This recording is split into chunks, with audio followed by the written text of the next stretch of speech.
Hello दोस्तों, चांदनी की पाठशाला में आप सभी का स्वागत है। आज हम सप्ताह 6 शिक्षा योजना पर चर्चा करेंगे। कक्षा 3 के लिए बादल किसके काका। सबसे पहले दिनांक हम डाल लेंगे, कक्षा, विषय, समय और कालांश। फिर उसके बाद लर्निंग आउटकम जो हमारा रहेगा, बच्चे कविता को हाव भाव से सुनाते हैं। बच्चे मौसम के बारे में जानकारी रखते हैं तथा बादल, सूर्य, वर्षा, धूप, चंद्रमा, धरती आदि शब्दों से परिचित हैं। बच्चे पर्यायवाची शब्दों के बारे में जानते हैं। इतना लर्निंग आउटकम एक शिक्षा योजना से बच्चों को आ जा रही है। फिर प्रकरण में है बादल किसके काका। इसे सुभद्रा कुमारी चौहान ने लिखा है।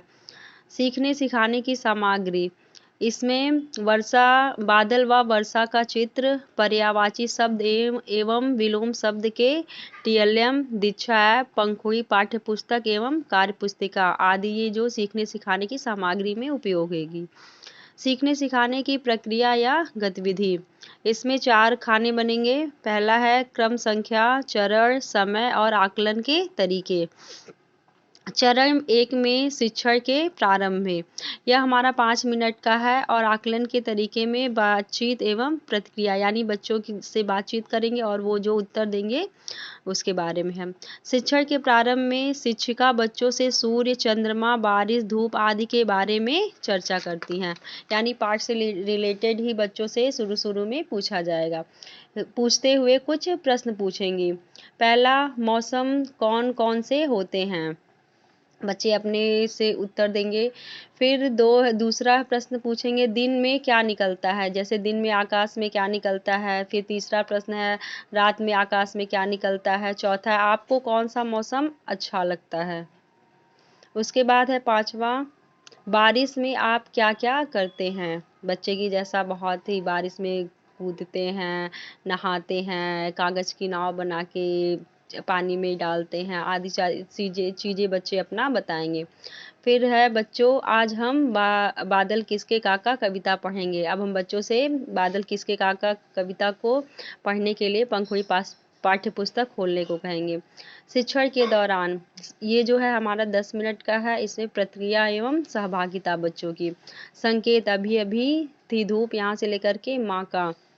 शिक्षिका कविता का सस्वर वाचन करती हैं तथा बच्चे अनुकरण वाचन करते हैं तथा कविता की व्याख्या शिक्षिका द्वारा बताया जाता है और कविता में आए कठिन शब्दों का अर्थ भी बताया जाता है।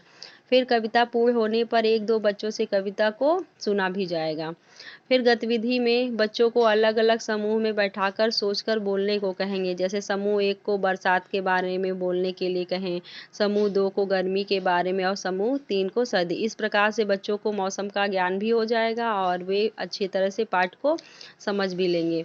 फिर इधर बादल किसके काका हम थोड़ा सा चित्र ब्लैक बोर्ड पर बना देंगे, जिससे बच्चे भी थोड़ा सा पढ़ने में इंटरेस्ट लेंगे और उसके बाद हम कविता यहाँ लिख देंगे। अभी अभी थी धूप, बरसने लगा कहाँ से यह पानी, किसने फोड़ घड़े बादल के, की है इतनी शैतानी, सूरज ने क्यों बंद कर लिया अपने घर का दरवाजा, उसकी माँ ने भी क्या उसको बुला लिया कहकर आजा, जोर जोर से गरज रहे हैं बादल हैं किसके काका, किसको डांट रहे हैं किसने कहना नहीं सुना माँ का। तो इस कविता को हम बच्चों के सामने प्रस्तुत करेंगे और बच्चों से भी कहेंगे कि वो इस कविता को याद करके सुनाएं। फिर उसके बाद है शिक्षण के अंत में, इसमें शिक्षिका छात्रों से कविता से संबंधित प्रश्न पूछेंगी। फिर जैसे कि कविता में किस मौसम का वर्णन किया गया है। दूसरा है, सूरज क्यों नहीं दिखाई दे रहा है। फिर तीसरा प्रश्न, बादल कब गरजता है। चौथा प्रश्न है, बरसात के मौसम में तुम क्या करते हो। पांचवा प्रश्न है, बरसात से बचने के लिए हम क्या उपयोग करते हैं। और छठा प्रश्न है, काला शब्द का विलोम शब्द बता। इस प्रकार से बच्चों को विलोम शब्द के बारे में भी, पर्यायवाची शब्दों के बारे में भी जानकारी मिल जाएगी। शिक्षिका छात्रों से उपयुक्त प्रश्नों के उत्तर पर अपने विचार प्रस्तुत करने को कहेंगी तथा उसे श्यामपट्ट पर लिखेंगे और बच्चे से अपने पुस्तिका में उतारेंगे भी। यह जो है हमारा 10 मिनट का होगा। आकलन के तरीके में प्रश्नोत्तर एवं प्रतिक्रिया। अब अंतिम है हमारा गृह कार्य। इसमें बच्चों को हम गृह कार्य देंगे। कविता को पूरे हाव भाव के साथ याद करें। बच्चे को हम गृहकार देंगे कि वो घर से कविता को याद करके आएँ। बरसात एवं छाता का चित्र बनाएं। थोड़ा सा इससे करें तो बच्चे रंगने की भी कोशिश करेंगे और चित्रों को बनाना भी चाहेंगे। फिर उसके बाद है अब शिक्षिका की आगामी योजना। आकलन के आधार पर बच्चों का ध्यान रखते हुए शिक्षिका शिक्षा योजना बनाएंगी तथा कविता को पुनः विस्तार से समझाएंगी। यानी जिस बच्चे को नहीं समझ में आई होगी कहानी, कविता उसके आधार पर फिर से शिक्षिका द्वारा शिक्षा योजना बनाई जाएगी।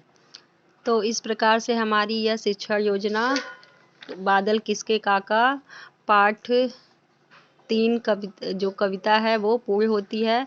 अगर वीडियो अच्छा लगे तो चैनल को सब्सक्राइब कर दीजिएगा, वीडियो को लाइक कर दीजिएगा और वीडियो को शेयर भी कर दीजिएगा, जिससे दूसरों की मदद मिल जाए। और इसका PDF मैं नीचे डिस्क्रिप्शन में सेंड कर दूँगी। Okay, thank you.